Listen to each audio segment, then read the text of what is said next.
Je suis passé par une prépa en PTSI à Châlons-en-Champagne, puis en PT à Versailles. J'ai fait 3 ans à l'école des mines à Gardanne, et ma dernière année, j'ai fait du biomédical.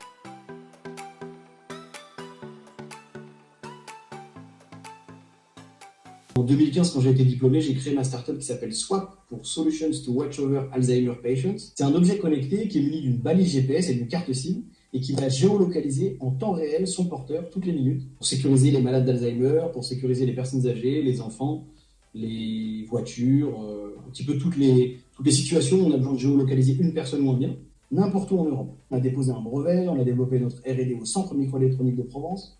Ça a été long, ça a été compliqué. On a été accompagné par l'école des mines et par l'ensemble de ses partenaires pour pouvoir arriver à ces résultats-là. Et maintenant, on a une belle start-up made in France.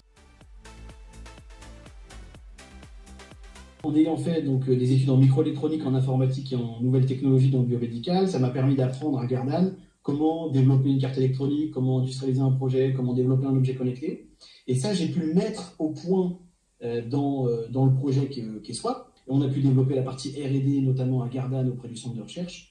Et on a pu déposer un brevet pour présenter notre produit, qui sont des petites balises GPS qu'on a pu présenter au CES de Las Vegas et pour lequel on a remporté 22 concours d'innovation et de santé. Après, ce qui est bien, c'est qu'il y a très peu d'écoles qui font de l'électronique et qui font de l'informatique en France, et à un niveau aussi élevé. Et je pense que le fait d'être allé à l'école, d'avoir rencontré des experts dans le domaine, ça m'a conforté dans l'idée que j'avais fait une bonne idée de prendre ce type de carrière et ce type de domaine pour pouvoir le mettre en application dans les objets connectés. Donc oui, je dirais que c'était une bonne idée que j'avais de base et qui a été confirmée par mon cursus à l'école des mines. Il y a aussi la partie réseau, parce qu'il y a tellement de mineurs qui sont existants aujourd'hui dans le monde du travail que ça fait un véritable réseau pour se lancer. Moi, j'ai pu notamment être aidé par la fondation de l'école des mines, qui m'a repéré la première année où je suis allé au CES de Las Vegas, et après qui nous a accompagnés, qui m'a donné des conseils business, qui nous a mis en contact. Donc je dirais la partie réseau est très importante, et souvent on la néglige dans l'école des mines, alors que c'est une des écoles où on compte le plus d'élèves. Même s'il n'y a pas que mine de Saint-Etienne, il y a ce côté un petit peu école des mines plus large.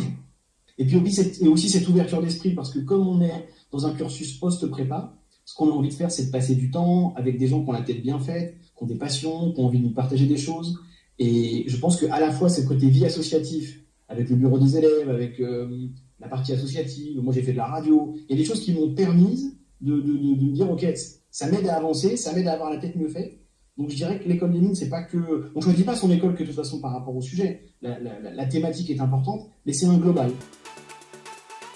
C'est très agréable de choisir une bonne école, et il faut s'intéresser à tous les cursus qui sont proposés. Et le mieux qu'on peut se dire, c'est regarder les alumni de cette école, qu'est-ce qu'ils ont fait dans leur carrière, est-ce qu'ils ont une carrière qui ressemble à ce que je voudrais faire, est-ce qu'ils sont plutôt développeurs, est-ce qu'ils sont plutôt chefs de projet, est-ce qu'ils sont plutôt dans la finance, ou est-ce qu'ils peuvent faire tout ça, est-ce qu'on peut changer de carrière, est-ce qu'on peut faire l'humanitaire, est-ce que...